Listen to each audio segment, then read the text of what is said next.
Welcome to Makers International, a podcast of makers from around the world, talking with makers from around the world. Here's Jamie Page, Steve Twidell, Chris Cute, and now your host, Richard Morley. Hello. Good morning, good afternoon, good evening, good night, good times, whatever time it is, and wherever you're listening. Joined with me, as always, Mr. Chris Cute. How you doing? And Mr. Steve Twidell. Hello. And Mr. Jamie Page. I didn't think out in advance some kind of mild insult for Jamie, but hi, Jamie. Hello.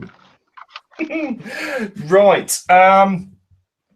That's it. I can't remember now. Oh yes, our normal shout outs, thank yous, weekly people, and those who are listening live in the chat. If you're listening to us on Wednesday evening via your podcast audio only thing, these are the people in the live chat right now as we're recording, 9:30ish on Sunday night. So we've got Wayne the Wood Turner, Anna B's Workshop, AH Bespoke, Alan Scadell, Jake Thompson. Jake's got a day off. Hello, Jake, brother. You don't know how retarded you are. That's a me and Jake thing. No one else is going to know. It's not an inside joke, so don't get paid. Oh, but I know. Yeah, you just happened to be there, didn't you? Just like tonight. Oh, I should have thought of that earlier. Anyway, we've got all these people in the live chat. Some new people as well. Maple Tree Studios, and then somebody else who are the Blue Light Turner creating shaving since 2016. That's got to be the longest avatar going. But hi, all those people listening live. They are this week's shout outs and thank yous. There are no doubt other people on the other platforms, but don't forget, we always also shout out our sponsors, because tonight's show is brought to you in part by Yorkshire Grit, the Woodturners Abrasive Paste, our good friend Chad over at Mancrafting, and Pam from Highland Boxes, who all of which are giving away their awesome, fantastic products. If you want to find out more about our sponsors, then head on over to our website, makersinternationalpodcast.com/, reverse parking, a little bit of a squeak, sponsors. And Jamie puts all that information there on the website, don't you, Jamie? That I do. Fantastic. Chris, do we have any random listener questions from the last, I don't know, like 6 months or whatever it is since I was here last? Actually, yes, we do. And this question could be a year old for all I know, because I wrote it down. We've just never asked it, but it seems to fit today's topic. So I figured I'd ask it now to you gentlemen, and maybe perhaps let the folks in the chat expound their feelings upon this. The question is brand loyalty, gentlemen. Does it exist in your shop when it comes to buying tools or materials? So, I mean, do you have, no. No. Nah, don't know what you're talking about. I haven't got a clue what you're on about. So for anyone listening, basically, if you can't see us live, everyone knows Jamie's a big Easy Wood Tools person, and he is a good friend of Glyn's as well. So he's big into his Yorkshire Grit, and he's there wearing his Yorkshire Grit smock and his Easy Wood Tools hat. Steve's covered in head to toe in Hamlet or Records turning with Sorby. No. Oh no, Crown Tool. His loyal thing, and I was asked if I had anything with a branding on it, and so I grabbed my High Koki hat, which, if I'm perfectly honest, and sorry Nick, I'm going to say this, the hats aren't as good as the other kind of gizzet things that you do, but I put it on anyway to answer this question. And you'll notice that I'm not wearing any of that. Yeah, because Chris died. I don't get monkeys. Web's cheap, free, or I found. Let's go around the table, boys. I mean, seriously. I mean, with all the tongue-in-cheek aside, I mean, obviously, Steve, we know you're a fan of Crown Tools and Yorkshire Grit, and Jamie Easy Wood Tools and Yorkshire Grit as well. But when it comes to buying your tools, because there are people out there that are like the yellow tool guys, like the DeWalt tools. That's all they'll buy. Or there's the maybe there's even some Ryobi people, and then there's the rigid people because they like the lifetime warranty, and that's all they'll buy. I mean, do you guys have that kind of brand loyalty, or do you just kind of, how do you go about? I mean, do you give yourself choices, or do you just stick with one brand?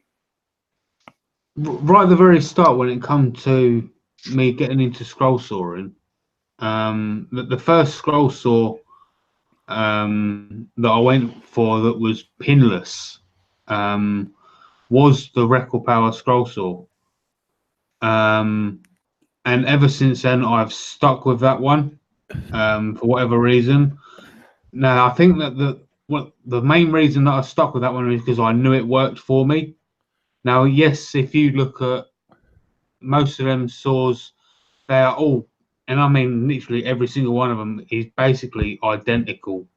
So there's no reason why I couldn't go to another company and pick up another saw, because it will be exactly the same, just painted a different color. But I've stuck with Record Power. I don't know if you want to call that brand loyalty or not. But Well, I've stuck with the Record Power one because that's what's worked for me. I think it is. I think that's brand loyalty. But Steve, what about you? I mean, if it comes down to buying a lathe, are you only buying one type of lathe, or I mean, whatever you use in your shop? Do you have a brand that you're only going to buy that brand, or do you just look around for the best deal you can find? Honestly, I will buy the most expensive and best quality tool that I can afford at any one time that I need it. Because I don't have an endless amount of cash. I'm loyal. The only loyalty that lies with me with tools is obviously with the people that have supported me. So therefore, I will use those tools, and I'll proudly promote those tools. That's a given. Of course. But when it comes to having to purchase tools and buy tools, I will go for any tool that I can afford at the time. I've never, even with clothes or anything growing up and stuff like that, I've never been a brands guy. I've been I'll buy whatever I can afford and whatever fits perfectly or whatever works perfectly. So far, touch wood, any tool that I've bought at the budget that I've been able to afford has never let me down. Probably mainly because I can maintain them myself, and I can keep them going a lot. I can change brushes myself, and I can keep motors clean, and I can maintain them.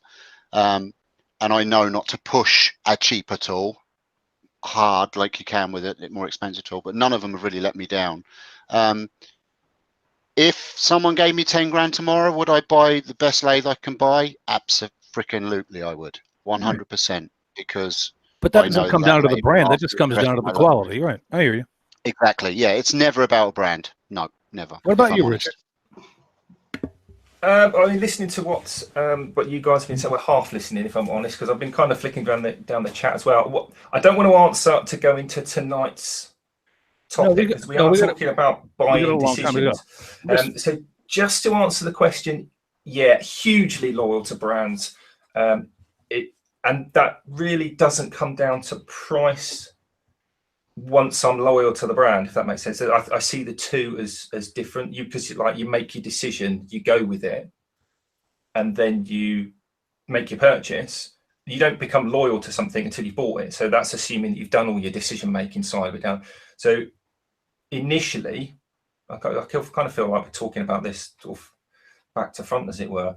But assuming I've bought something and it's gone well, yeah, absolutely. And that doesn't have to be the tool. It could be the tool going wrong and breaking, either because it was made at 5 o'clock on a Friday and the guy just wanted to go home, or because it's poor quality, or I thought it was poor quality, but actually it was my fault and I broke it. It doesn't matter why. It's how the company deals with it. And I think too many people forget about that. I know we're gonna get into that later on. But so for me, brand loyalty is down to the company, not the tool, not that it's the person on the end of the phone. And we've talked about a couple of the brands already. I won't single them out, but I've had tools from a particular brand, and then something has come about, or I've wanted some information, and they've just been like, no, that's not a problem. It's nothing to do with us. Gotcha. See, I don't have. I have zero brand loyalty. But I tell you what I do have. I have brand disloyalty. There are tool companies that I will refuse to buy tools from, only because I know they're crap, and I won't buy them. It's so. I mean, I don't have a loyalty to a single company, but I have a disloyalty to a couple companies, only because I know they make very low-end product, and the product they make is just not that good. And so therefore I just won't even look at them. When I'm serious about spending some money on a tool that I know that I'm going to be using a lot of, there are some brands that I'll never even consider. That So, I mean, I don't have brand loyalty. On the reverse side of that, I probably have brand disloyalty for a couple brands. So, but outside of those couple brands, I'm looking for the best tool my money can buy. So, I mean, I really don't have a loyalty to a certain brand. I mean, I'm not a DeWalt guy. I'm not a Rigid guy. I'm not a Delta guy. I'm the guy looking for the best tool I can buy, for the money that I have. I mean, I just want the best for my buck. That my loyalty lies there, and that I have no brand loyalty beyond that. So what you're saying is you don't care who makes the tool. I don't, as long as it's good. I don't care. Let's say you buy something and that's from one of those brands that you've already mentioned, and something goes wrong, and you contact them or you go back to the store. Let's say you buy I'm just pulling names out of a hat here. You buy a Delta jointer from Lowe's. Okay. And you get it home and it breaks. Right. And you go, would you go to Lowe's or would you go to Delta? I think Lowe's would send me to Delta. But here's the deal, and we can get into this further in our discussion of the topic today, is when I'm buying a tool that's going to cost me that much money, I do a lot of research on it, and I am fairly confident that that is not going to happen to me if I buy that tool before I even buy it. But and I'll be honest with you, Richard, I've never had that problem approaching the decisions that I make. I've never had a tool break on me that I had to contact a company and try to get it fixed when it was under warranty. It's just never happened to me because I don't make that kind of decision. If I buy a Harbor Freight angle grinder for $20 and 2 weeks down the line it breaks on me, am I going to sweat that? Probably not. I'll just know not to buy another Harbor Freight $20 angle grinder. I mean, then I tried to get away cheap. It didn't work. I lost $20. Lesson learned. Move on. I don't deal with companies like that. I mean, I know that a lot of higher ender tools, it's important what the company's going to do for you on the back end. And that's where we can start talking about tonight's conversation, because I think a lot of that has to do, especially in your line of work, Richard, it's going to be a determining factor with what you do and what you don't buy. Absolutely. For me personally, absolutely. Yeah. And I've made those mistakes down the road in terms of things going wrong or through my fault. I might have left it on site somewhere, or I might have left it out and it got nicked, or I just lost it or something. But if something goes wrong mechanically and the company's like, it's a cheap tool, isn't it? So you probably just want to buy a new one. That's money. That's money wasted. It is. But when a company's more expensive, doesn't, because like Jamie's already alluded to, they're all the same tool painted a different color. A lot of the time that's fairly true, actually. But if you might pay a bit more for company B, but that money goes not just towards lining their pockets, it also goes to like their marketing budget, for instance, or their sales team budget, or they might have guys driving around the country coming to see you personally to give you a one-on-one session with their tools. But also it goes to paying for people to sit in their customer service department to answer calls. Well, we can do this and we can do that, or no problem, we'll get a new one sent out, or we'll send a box to have it delivered to us and we'll collect it and repair it and send it back to you. Those kind of after sales things come out of that budget as well. So I think people have to consider that. Yeah. Well, yeah, without doubt. So I mean, the very first time one of my scroll saws broke was about, I don't know, maybe a day or two after I put Richard's sticker on it, and that's actually no joke. That was true. I put a Team Router sticker on my scroll saw and it broke, but that's besides the point. But that's what it was. Just couldn't cope with it. But that's kind of how my relationship with Record Power began, because I actually bought my my scroll saw from a company in the UK called Screwfix, and I had a warranty with Screwfix for a year, and I had the scroll saw for over a year, and they said to me to contact Record Power. Well, Record Power gave you a 5-year warranty, as they do with most of their tools, if not all of their power tools, I believe, which is fucking awesome, if you ask me.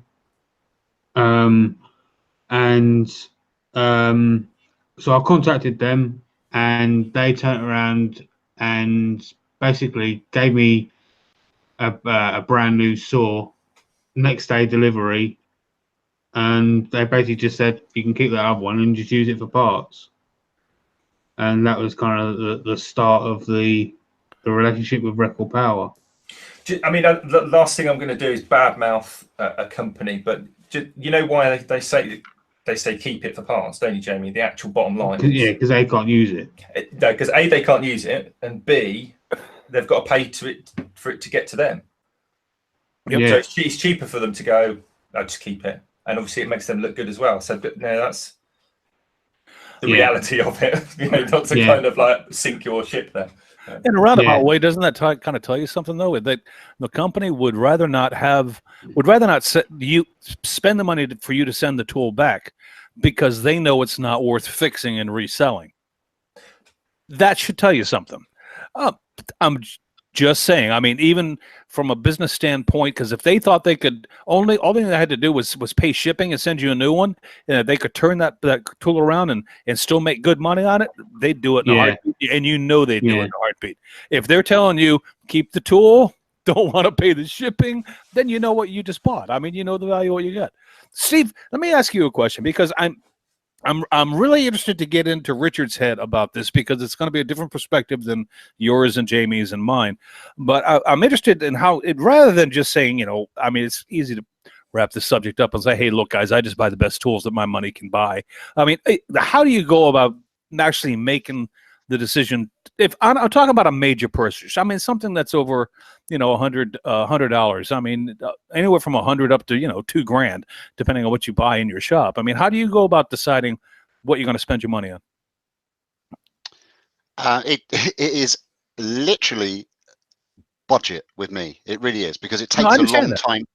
But I would do a lot of research. I would read reviews for a start, which a lot of people don't do when they go buying tools, especially online. When they buy stuff, they don't. If they just scroll down 4 inches, they would see the people saying, "Please do not buy this tool. It's a piece of crap." But people don't read reviews for some reason. But I'd also, I mean, I've contacted people in the community and said, "Hey, I've heard you've got this tool. What do you think of it?"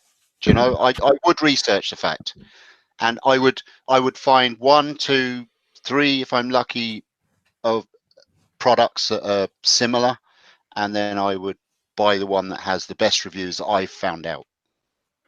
Okay. Because the downside I have here in Ireland as well is that most of the stuff I buy, I have to buy online without actually going up and touching it and trying it, because there's very few stores in Ireland, and they're really, I mean, the nearest store that sells lathes to me is 3-hour drive away from me. So, do you know, it's not like I just nip off and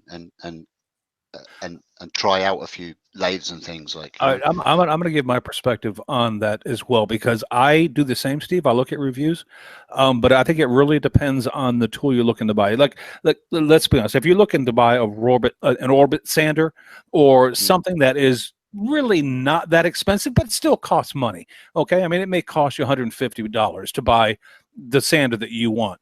It's still not a ton of money. When I'm talking about buying a tool that's in the neighborhood of $700 to $1,000 to maybe even close to $2,000, and I've done this, I look at the reviews and I do study them.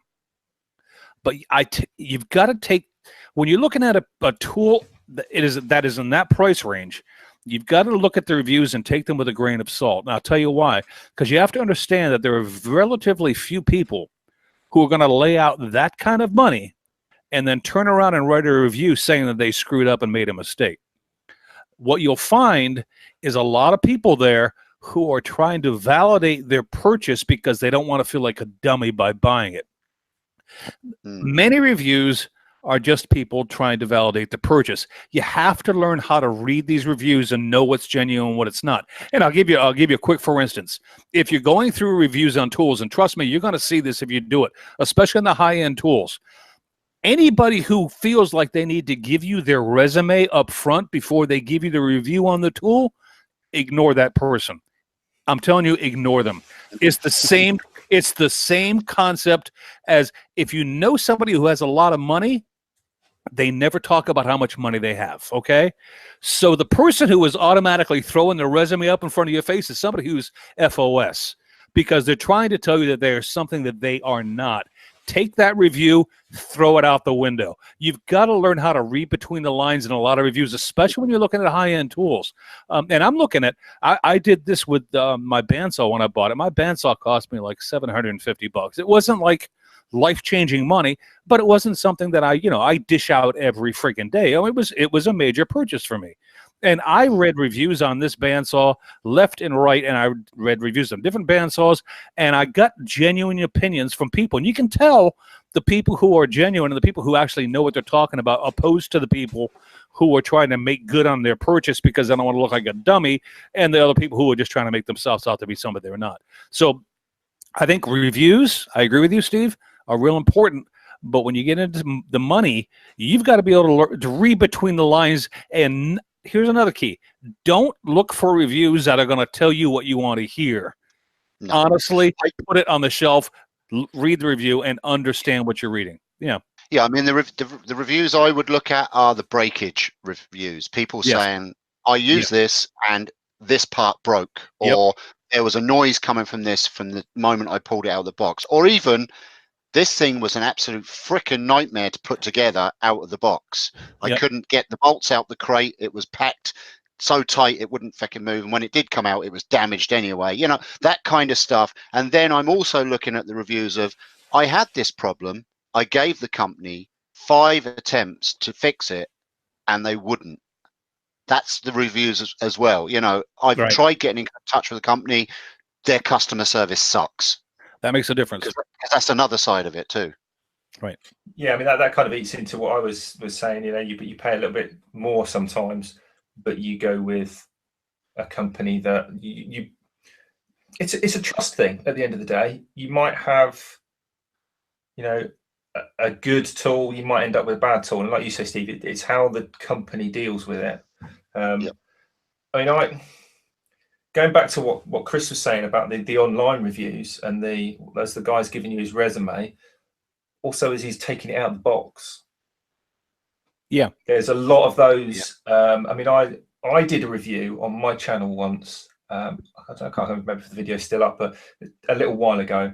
And it was kind of done purely out of frustration because I'd seen a couple of other reviews for the same product where people were struggling and slating the product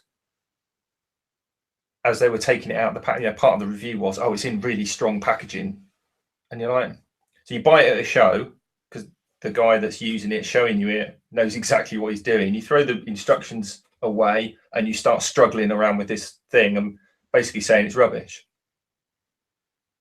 That's not really a kind of a fair review. That's more, in my opinion, for what that's worth, more a video about how poor your own skills are, not how poor the product is. And so I've done reviews of products that I've had for 5, 6, 7 years, and they do their job. And yeah, it wasn't a fantastic product, but it wasn't anywhere near as bad as a few people had said. So you have to take that with a pinch of salt as well.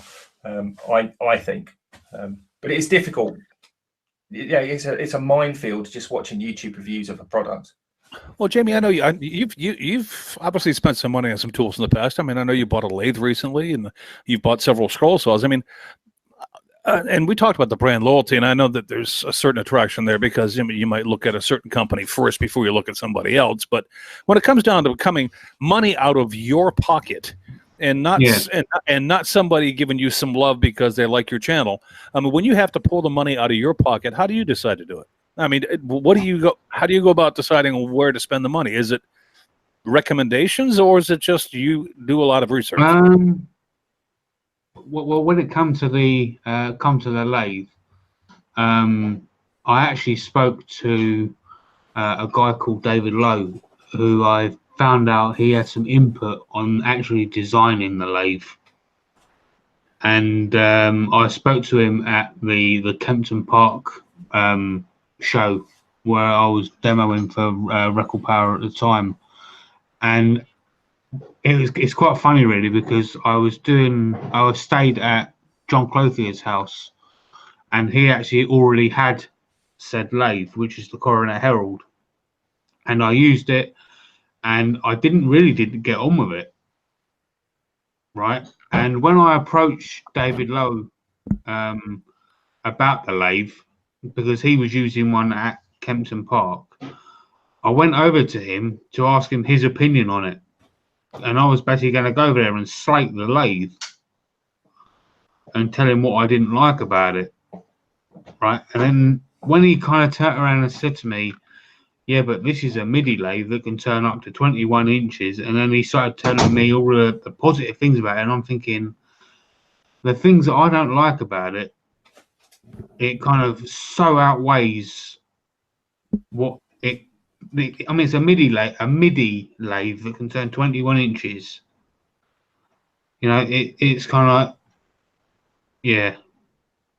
So you kind of reach around another point as well, there, Jamie. Because something that you don't like about this particular product, it could be any product, but it just happens to be this lathe. The guy that designed it, or was part of the design team, made some of the decisions that you've just said you don't like deliberately. Yeah. Yeah. We could. Yeah.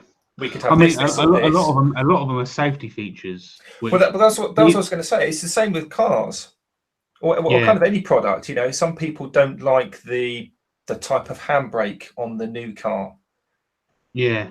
But it was designed like that because of X, Y, and Z. And all these decisions have been made by somebody. It's just sometimes it comes down to preference as much. I don't know what it's me. Is why shouldn't I like safety? Do you know what I mean? Because you're reckless. It's someone in my YouTube comments once called me dangerous, and also my lathe's beeping at me because the wood's taking too long to slow down. For argument's sake, the spindle is supposed to slow down within a certain amount of time, and it hasn't because the piece of wood is too big. Right, so all of a sudden the lathe is beeping at me. Right, if you get too big a catch on the lathe as well, the motor automatically shuts off. Right, and it will start beeping at you. Now these are safety features, but good safety features if you ask me. Right. So why should I complain about that sort of thing?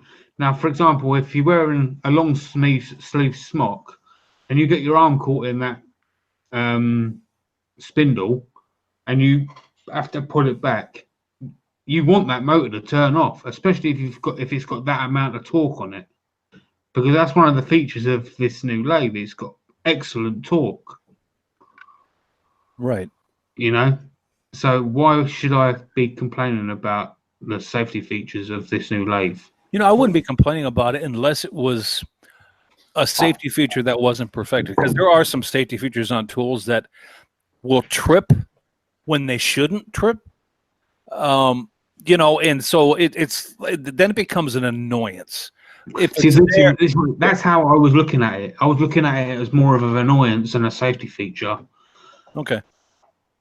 You know, and then now I've actually got the lathe in my workshop and I've been using it a little while. It's kind of, I don't really see it like that anymore.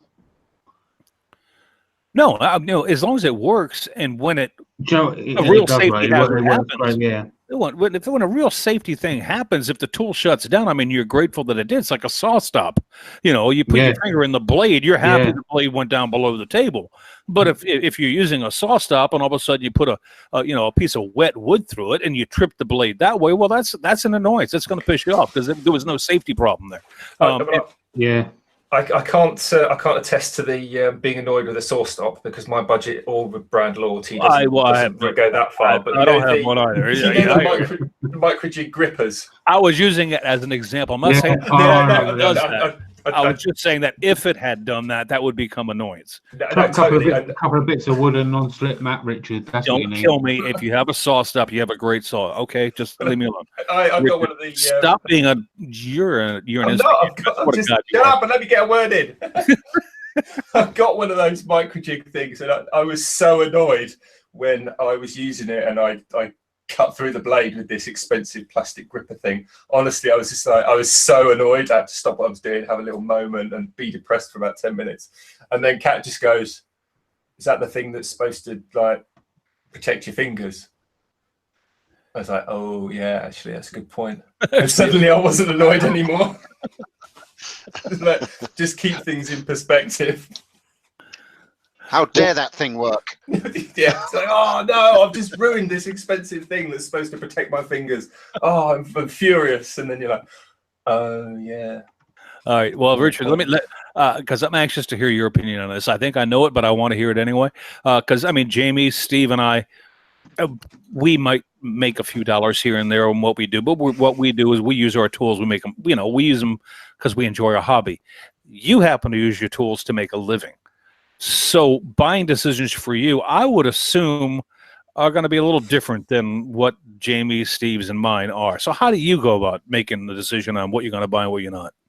I mean, budget is always a consideration, and that's not. I mean, just because you you make money from it doesn't mean to say you don't consider. You just go, oh yeah, I'll buy that, because that's how businesses go out of business. So yeah, budget is a consideration. No, I tend to see something or notice something, and then like, that would be helpful, and then I'll basically Liam Neeson it for months, and like the karaoke machine, and just like I look at that and look at that and look at, and then umpteen reviews, and then different like write-ups from where they're sold, because the sort of trade places where I buy some of my tools from, they do their own sort of write-ups, not just the stock from like the company. And I might go to a show and see a demo of it. They're good places to go. Even actually, if you're not in the trade, you can go to a lot of these kind of Makers Central, but for industry. So you have the Screwfix show, you have the woodworking and furniture show every couple of years at the NEC. You have the tool fairs up and down the country. You've got a D&M show and things like that. A lot of them are free to go to as well. That's the other thing. So they're they probably don't bother going to D&M, because you might bump into Jamie, and I'd be like, oh. But these are good places to go and see things that are either new to industry that companies are trying to flog you, or with a view to going, I want to go to that company and see, that thing or whatever it is, and get some hands-on time. Some of the companies, so I mean, I don't want to name drop companies, but there are maybe 3 that off the top of my head, tool companies that I use, and they'll actually have people like mobile salespeople, and they'll come to you. You ring them up and say, I'm interested in this tool and that tool for doing this job and that job. I'm working on a job at this place in a week's time where it might be useful. And they'll go, oh, we'll send someone down in the van with these tools, and they'll bring them on site and they'll give you a demo and show you how they kind of work.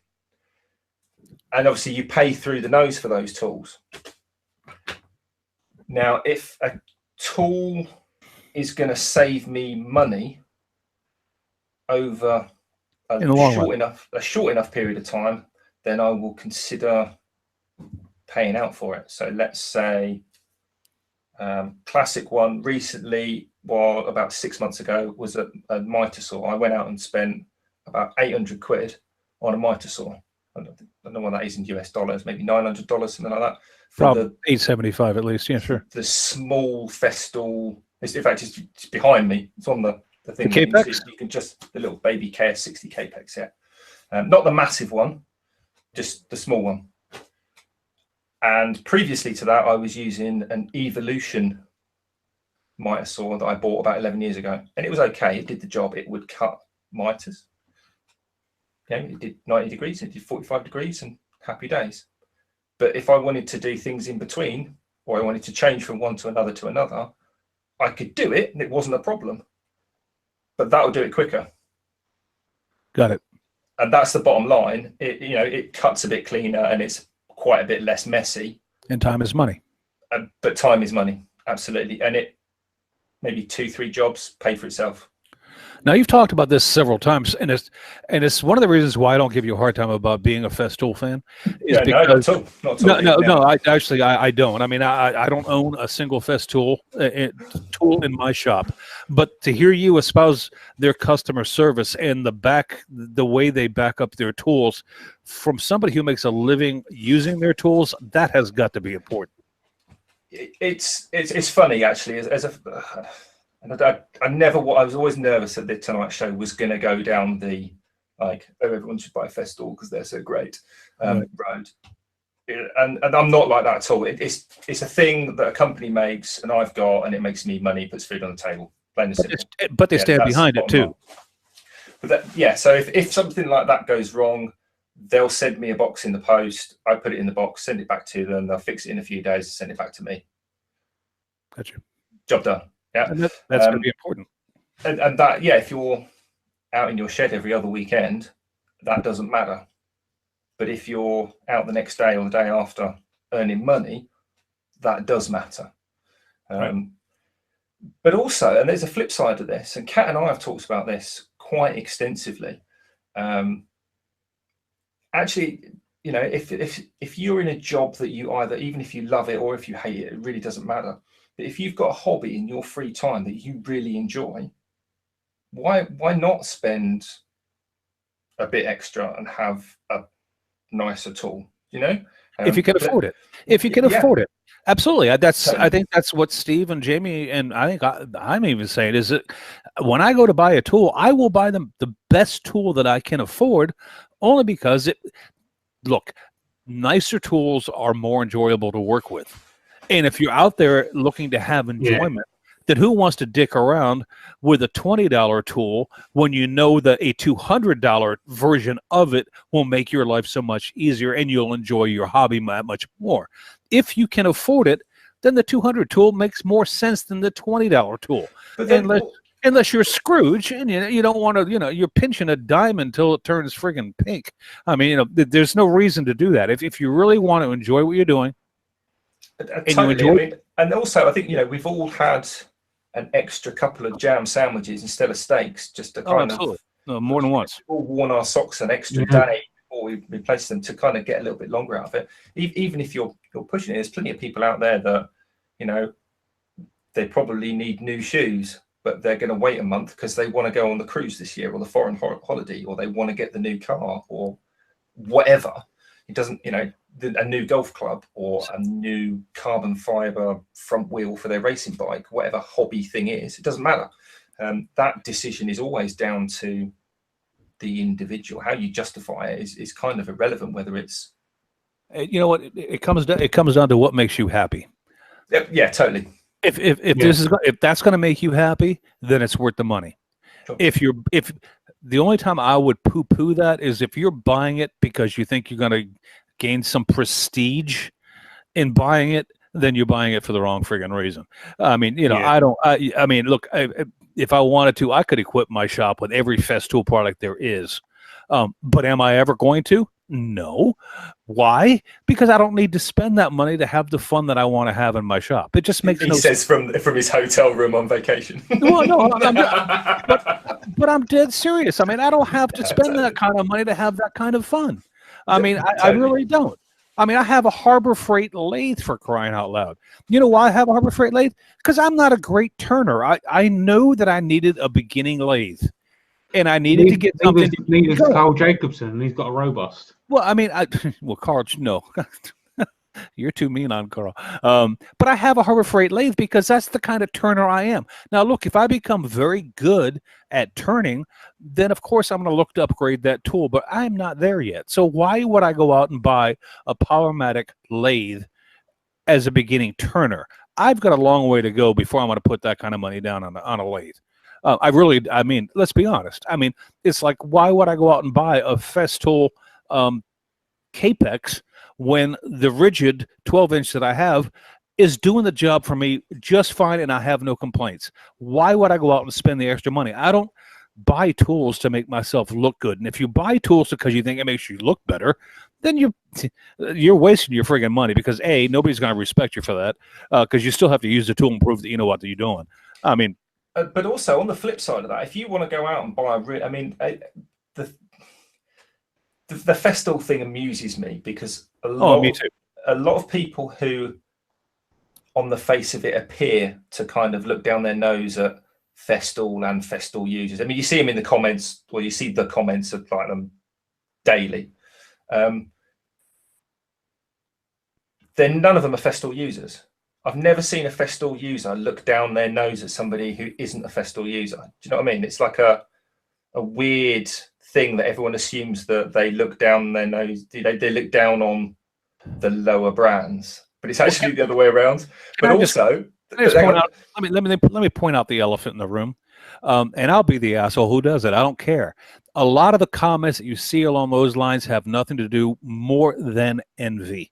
Somebody, even though they don't want to admit it, is envious that you have something they can't afford, and they want to find fault with that, and they give you crap about it. Yeah, I think that's a lot to do with it, but also the amusing side of it. Honestly, I think it has a lot to do with it. I don't begrudge anybody for having the best tools that they can possibly have. I don't care. I mean, it was back in Norm Abrams back in the day with the New Yankee Workshop. I mean, back then you used to watch that guy, and he had every friggin' tool in the book, and you had all these guys out there going, "Well, I could do that if I had those tools too." And you're looking at that guy, and you're going, "No, you couldn't." I don't care if you walked into his shop today, you could not do what he just did because you know why? You don't have the skill, so shut up. You know, it's like I don't care. I mean, when people start griping about the quality of somebody's tools, like Mark Spagnolo gets crap about that because he was using high-end tools for a long time, and people gave him crap about it, and he gave into it. He never should have, because you know what, Mark, you deserve those tools because you know what, you, my friend, know how to friggin' use them. You know, so did you notice though how he? I did notice. He kissed it off and went. Yeah, he tried to go to. He didn't mug them all off though. If you noticed, he kept his miter saw, and he kept all his sanders, and he kept all his extractors. Because you know what, he really loved those, but he was trying to appease somebody that he probably should never have bothered to try and appease in the first place, because they were never going to be happy. But also, the amusing thing is, I think this is genuinely amusing, and I always give myself a little light-hearted chuckle. A lot of these comments, as soon as you mention like Maffel, most people have never heard of Maffel, but they're actually more expensive than the Festool are. So like their track saw is about 300 quid more than the Festool one, and it's way better and way more expensive, as is the Jigsaw as well. But that's one thing. But have you noticed how a lot of these other companies are now? I mean, just take the track saw. Makita, DeWalt, Evolution, pick a brand. They've all got track saws now. But also, you can buy. The boxes they come in. Yeah. So Makita. But in fact, I think pretty much the only people that aren't are DeWalt. They've got their own. Bosch. They've got their own. But Maffel, Makita, Triton, Hikoki, all the companies, they're basically using the Festool, Tanos, Sistena case system. So all this kind of expensive, overpriced stuff is now drifting down into the other companies. Hey, as long as that makes it more affordable. Well, that's the other thing, is if you go down the shop and try and buy the Makita size 3 box, it's more expensive than the equivalent Festool one. Is it? Oh, geez. Yeah, well, because Festool own Tanos, TTS. So that kind of money argument then ceases to make any sense. Yeah, it's quite.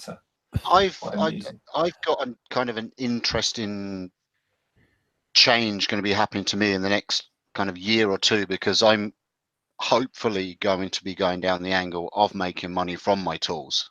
Awesome. So you're selling your penis. I'm going to have to. Yeah. Okay. Jamie, shut up. No, it's too late for that, JP. But the track. So I've got a transition from tools I can afford to tools that are going to be reliable, because I'm going to be using them every single day. Right. So I've got to make a decision that, do I bring along the tools I already have and use them until I kill them? In which case, they could Yeah, let me down at any particular moment and leave me in a lot of trouble while I'm on the road? Or do I start buying the higher end tools now and transition before I start making money from them? Why You know, would so that's if budgets are concerned, why would you buy another tool that you've already got that isn't broken? because I'm because of the direction I'm going. I'm going to have to double up on tools and maybe triple up on some of them. Oh, I see what you're So saying. so when I do go into the business that I'm going to be doing a traveling workshop to schools, basically, is where I'm going with it. So I'm going to have 2 or 3 lathes in the workshop. So that's when I've got to start deciding, do I go with a particular brand? Do I go budget? You know, these are all decisions I'm going to have to start thinking about, and sooner rather than later, because I've got to start building up the tools before I go on the road. So Obviously. you can spread the cost of And you've got paying well, for them. you've got several considerations there to go with, because I mean, if you're going to be doing that kind of thing with schools and kids, and there's going to be a lot of companies that would be willing to sponsor you because they want to get their name out in front of that, because that's all goodwill for them. But are they the company whose tool you actually want to have these kids using? I mean, it's one of those kind of things. I mean, I'm not in the UK or America though, Chris. That's the thing. I'm going to be touring Ireland. Does it not work that way in Ireland? I mean, do you guys not have that kind of No, because they just don't sell enough product in Ireland to make the sponsorship work. That's where I have. SIP lathe, haven't you? Sorry? You got a SIP lathe, haven't you? Yes. Is it worth talking to them? Do you know we were talking about customer service? Yeah. Oh, okay. Yeah. That's all I'll say. That's all I'll say there. We're skipping over that little brook in Ireland right now. Okay. So with that scenario in place, Steve, but going by our topic tonight of decision making, why don't we that potentially overrun, but why don't we use that as a scenario and do like a live role play? This is the scenario. What is your decision? And go round the clock and thrash it out. Yeah, we could do that. I mean, what size lathe are you looking to buy? Are these going to be all MIDI lathes, Steve's, or are these going to be full size lathes? They're all going to be midis. Yeah, they have to be able to do bowls, spindle, and all the small stuff too, the pens and stuff like that. So, and room wise, I need them to be able to. The design I have for the workshop, it's going to be either a bus or a van, like horse type truck that's converted into a traveling workshop. So what I'm hoping to do is have them that they flip down and have a double tool situation, if you know what I mean. Well, let me ask you a question. What tools in Ireland are readily available to you? Because you don't want to deal with imports. If you're going to be dealing with that, and if something breaks, you want to be able to flip it, and you want to be able to flip it in a hurry. So, I mean, what kind of do you have record power there, or I mean, what? Yeah, all the tools are available. Now, the other thing is as well, and I know everyone will go, oh, you have to mention it, is no one knows, and I only know this because I've spoken to a guy that owns a store here in Ireland, and he is really concerned about the fact that we've got Brexit happening. And he doesn't know whether his shop is going to close down because half the suppliers to him, in fact, 3/4 of the suppliers to him are from the UK. And he doesn't know what duties and taxes and stuff are going to cripple him. So because you're in Southern Ireland, you're not in Northern Ireland. Yeah. Okay, so Brexit would affect you because of the massively. So I mean, we could end up losing a hell of a lot of products from Ireland. Well, I mean, until they get their finger out, because I'm sure they'll figure it out. But it's it's one of those things like, how long is that going to take? I hear you. Well, with that scenario in place, then now's the time to do it. Yeah. Because now at least you know. And if it's, I mean, how many lathes do you need to get? Probably 3. I'm thinking at least 4 at the most. Down the road, I'm going to need 3 lathes the same. At the moment, I have 2 MIDI lathes that are different lathes, but I don't want. When I'm teaching, I want to be able to go boom, boom, boom, boom. This is how you do this, and have it all the same. It makes sense to have everything the same. So at the moment, you've got 2 lathes that are different. At the moment, I have that two will MIDI do the lathes job. that are different Okay, that so will do the job. They will get me going. Yes. Okay, so you can run with the lathes for now. Yes. Okay. Yeah. So why, if that was me and my decision now, I've got the lathes that I need or that I can work with, Mm-hmm. you know, because you don't want to overstretch yourself. So No. So I've got these two lathes. This is the better one. So in the future, I'll buy another one of those and bin that one.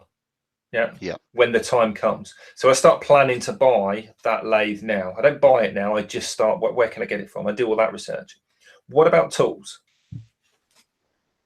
So tools, pretty much, I've got to stock the whole workshop out, because I'm not just going to be doing wood turning.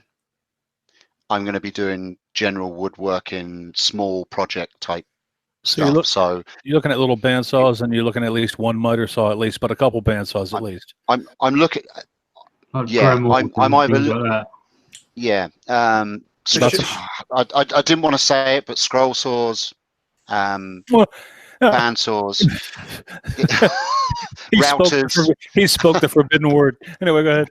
routers. But we are talking kids, and we're talking small projects. You know, I'm not going to be building units and cabinets and tables. It's all going to be small product stuff. So I can keep the workshop to small tools. And you probably should, know? especially with kids, right? Yeah. Just like a teacher. And I've also got to keep the weight down too. So then you probably don't need loads of power. You probably don't need a bandsaw or maybe a miter saw. Well, maybe one bandsaw, but just because you might need to do something that the kids aren't going to do. Yeah, I'm thinking of having one decent sized bandsaw that will do all. Okay. So why don't you, to start with, run your kind of syllabus of what you're going to make around the tools that you've got? Yeah. So that's what's going to happen to start with. So, yes, exactly. There's no point. We're going to make bandsaw boxes, so I need 3 bandsaws. I can't afford 3 bandsaws, so we'll make 3. My plan is to go with what I've got, and whatever I make, past keeping the family fed, will be put back into the business. That's here's the reverse way of thinking about it, because a lot of people start businesses and they know they have to invest in the business before they even get going. You have basically the staple items you need to get started already. So rather than make that investment now, just stick it in the back of your head that I am going to need to make a purchase down the line. And it could be 1 week from now, could be a month from now, could be 6 months from now. But rather than make the investment now, make it when you need to make the investment, as opposed to doing it up front. It just seems to make more sense, especially for a business that's getting started. Exactly. I mean, it's almost a bit like your central heating days. Yeah. So you don't go out and buy all your tools for doing your boilers, because you can only afford enough tools to change a radiator. So you don't take on jobs changing people's boilers. You take on the radiator changes and the drippy taps, and you do a load of those and make a bit of profit, and then you take that money and you buy your tools to service boilers with, and then you go and take on the boiler jobs, and you grow. That's about, you grow a business, isn't it? Well, yeah, that way. There's also the times where you can get in and get out of a job, and you know that the job is going to pay for the tool, and you're happy to do that barter. It's like, I know this job is going to buy this tool for me, so because I know I'll be able to keep that tool in my wheelhouse, I'll do this job for that tool, and you end up doing that. There's a lot of that goes on too. Yeah. I'll also have the luxury that I'll be in control of what I make too. It's not like I'm going to phone up a school and say, right, listen, I'm going to run an 8-week course for you, and they're going to turn around and say, oh, brilliant, because we need new units put in the classroom, so the kids can make those. So as long as you've got all the tools to build a whole a wall full of units, that's fine. No, I will go with a project in mind that can either be built over the 8-week period, or small projects that I can do each visit that I do weekly to that particular school. So that I've got that luxury that I can design whatever projects I do around whatever said tools I have at the time. The main tools that I'm going to have to try and get are all the small hand tools, the planes, the saws, the chisels, You know, all the stuff that you want kids to learn to use. It's not the power tools. No, I hear It's you. all the So in that sense, expensive hand tools. so in Well, that I mean, sense, I'd be going to these shops and saying, you know, to matey boy that doesn't know if he's going to be there next year, say, well, do me a deal on half a dozen block planes, Yes, tenon exactly. Yeah. saws, and you know, what deal can you do me? Yeah. Or you go straight to Irwin, or you go straight to Faithful, or places like Toolbank. Yeah. And say, I'm doing this. I need to buy 10 of these, 10 of those, 10 of those, 10 of those. What price can you do me? And they'll Because cut your it's price. free money for them, isn't it? Yeah, they'll cut your price. Exactly. And that's all the thoughts and scenarios that I've got to start putting into place. But you know, it's a kind of sooner rather than later. Don't leave it till the last No, minute. you've got to start thinking about it now. I hear you. There is going to be a very limited budget to start with, obviously, because there's You know, we've had a lot of great comments in the chat, and we just haven't been able to get to them. But I mean, if you're listening to this on Wednesday and you're not here listening to us live on Sunday, you're missing out on a great conversation that's happening out in this chat right now. So, and ladies and gentlemen, I'm sorry we haven't had a chance to get to it, but we're running short on time. Guys, Steve, do you want to wrap this thing up? Do you want to do shout outs, or does Jamie have a paper thing that he wants to do? Paper thing, you mean? Jamie's page. Oh God. Okay, yeah. I guess that's what I meant. No, I don't. Actually, yes, I do. Yes, shoot. I do. Wait a minute. No, wait. Buzzkill. You said no, you don't, and then you go, yes, you. All right, whatever. I need to quickly go to migsinternationalpodcast.com, which is our website, in case you didn't know. So, like I said a few weeks ago, maybe 4 weeks ago now, I think, something like that. I said that I was doing Facebook groups for local maker meetups and all that sort of stuff. Well, I've added another one to the USA and Canada side of it, and this one is the brainchild of ZH Fabrications, which is Zach Herberholtz. And this one is in the USA, and it is the Central Ohio Makers Facebook group.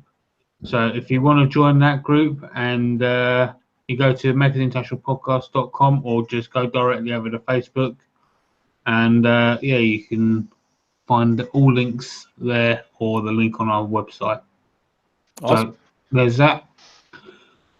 So that's that for Jamie's page. Oh, we didn't need to do that twice. My shout out goes to Mr. Zach Higgins. Now the reason for the shout out is Zach is a bit of a resin guru, if you like, and I'm planning on getting into a bit of resin casting later on down the line in my channel. Not all the time, but every now and again. And he released a video about resin casting for beginners, 5 mistakes to avoid. I'm not going to go into everything he says, because otherwise it'd be pointless watching his video. But yeah, just 5 common mistakes to help you not balls up your project. So yeah, Zach Higgins. Awesome. Stephen? Yes, Christopher. This is a hard one to pronounce. He doesn't need the subscribers, I must admit, but he is a guy that I watch. Hassan Abu Ismero, I think that is how you pronounce. His titles are always kind of a bit broken English or whatever, but basically he calls it the step hadra, but basically what he made was he made a hand dryer that you would find in most gents' toilets. He made a hand dryer out of a hair dryer, a piece of steel pipe that he forged, and then he put a light on it, and the control box to it all was like a tobacco tin, an old tobacco tin with a fold down cantilever, and he put it all onto a nice wooden box and welded it all together and wired it all, and this thing is freaking awesome. It's a brilliant video to watch, but he just took a hair dryer to pieces and made his own hand dryer for his shop bathroom. so that he can just kind of put his hands under it and dry the hands. But it's a really cool video, and he makes some really cool stuff. So yeah, Yeah, he really Hassan does. Abu Ismero. Awesome. Yeah, Habu. Richard, you got a different one. Abu, yeah. And you usually do, which is why I always like to listen to your shout outs, because you always have something a little off kilter. Yeah, I mean, recently I found myself watching just occasional videos, because sometimes it's nice to have a break from just watching making videos all the time. So this week's shout out for me is a guy called Mark Felton. His channel is Mark Felton Productions, and it's a really awesome channel. It's got nothing to do with making. It's more really a kind of a World War II history channel, and he has like usually kind of 5 or 6 minute videos, and they're really cool stories, like obscure stories. So rather than go down the, this was the battle plan for the Battle of Midway, or this was what happened in the Battle of Britain, they're little stories. So one I watched was about a Czechoslovakian pilot who joined the RAF and defected and stole a Hurricane, and this Hurricane ended up in a Nazi museum in Berlin, and the RAF just thought it was lost for 50 years. And another one was a Belgian pilot who escaped Belgium, joined the RAF, and then went on a solo, like off-kilter raid on some Gestapo place somewhere, because he'd got his own personal vendetta. Just little kind of weird stories that you never hear about in the history books. So it's just like something completely different. And there's all these kind of weird and wonderful, bizarre, cool stories. So well worth a watch if you're a bit of a history nerd in the background like me. Who was that again? What was the name? Mark Felton Productions. Mark Felton Productions. Yeah. Awesome. Well, I'm a history buff, so I'll check that out. Guys, I have 2 shout outs, but I don't have video shout outs. I just want to say thank you to a couple people. The first one is You're Dave welcome. the Wood Barber. Dave, and I think he was out in the chat earlier. Dave sent me the most awesome resin and wood hybrid, because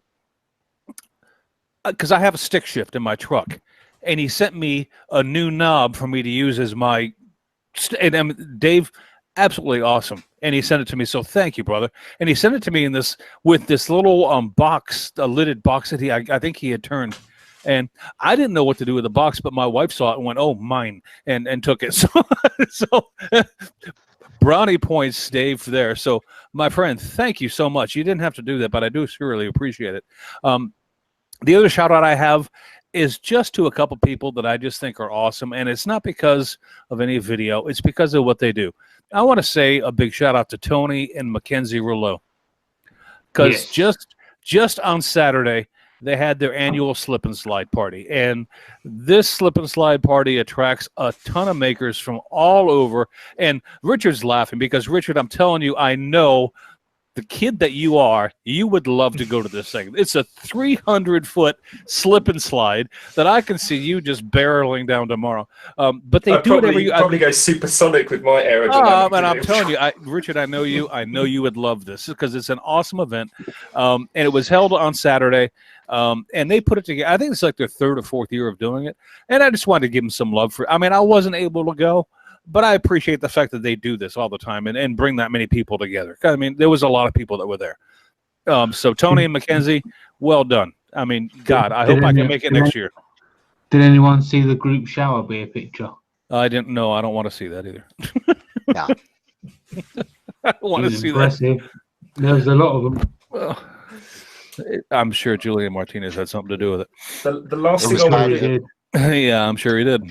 last thing I want to do is drag out the show even longer, guys, but just while we are still kind of on air and live so that it goes into the main podcast for people thing. And it goes to anyone who it kind of counts for anyone who subscribes to anyone on YouTube. A lot of people actually don't know about this, and I know a lot of people talk about it a lot, but they miss it because it's the end of the videos, which is kind of where it's ended up on this video. But anyway, that's by the by. Somebody in the comments, let me just find it very quickly so they get the credit for this. Strings and blings, Jen's woodworking and things was the person that's commented about notifications and settings. I know everyone talks about the, hit the subscribe and then click the little bell icon to make sure you get notifications, but there's like a deeper level to that as well that a lot of people don't know about. So if you subscribe to somebody and click get all the notifications, but you turn off notifications on your device, so your phone or your tablet or whatever, those notifications can't come through. Even though you've said on one level you want the notifications, if you tell the device to turn off notifications, they can't get through. So there's like a secondary step. So if you've got people who you subscribe to on YouTube, it doesn't matter whether it's us guys, me, or your other kind of favorite channels, and you click the bell, just check that you actually have got it turned on, because you might be missing out on people's videos, and obviously you're missing out, and so is the person with the views. Does that make sense? It does. Yeah. So just bear that in mind. And if I can answer Dave real quick, yes, Dave, it does, and it's awesome. Thank you, brother. Yeah. He wanted to know if the gear shift knob that he sent me actually fit the screws, if he had the thread correct, and yes, it works fine. It's awesome. I don't know if we want to go down that road. You and Dave having a conversation. No, okay, yeah, we'll leave that alone. We'll choose your nouns carefully. Wrap this up. I need to go on vacation. Awesome. Push comes to shove. No, don't do it. Don't do it. He loved your knob. Thanks for giving me the knob. Great job. Okay, so it's down to me to raise the tone once more. So thank you for listening, if you are indeed still listening. If you're not, then we will say what we like about you. Until next week, when we're talking about something completely different, I think it's time for us to say cheerio. I'm not sure if we're going to do a kind of a, we're not on Patreon, we're doing our party that's free anyway for those that are here but aren't normally anyway, we don't know, but we'll work it out after the show. But until then, we're going to say cheerio. Have a great week, everybody. See you later. Bye.